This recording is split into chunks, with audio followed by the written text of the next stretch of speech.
Hello বন্ধুরা, সবাই কেমন আছেন? সকালে চলে আসলাম নাস্তা করার জন্য।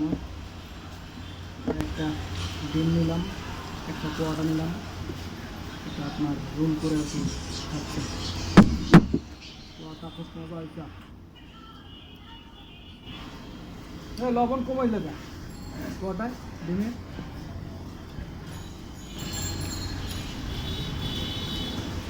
লবণ কম খাওয়া ভালো নাকি?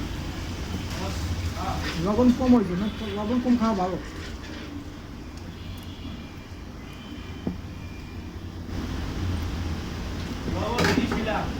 অল্প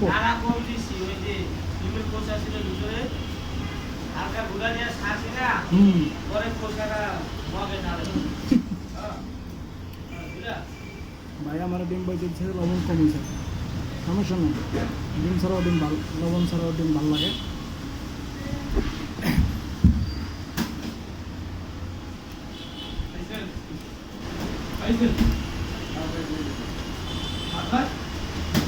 সবাই কমেন্ট করে জানাবেন। ধন্যবাদ সবাইকে। আসসালামু আলাইকুম।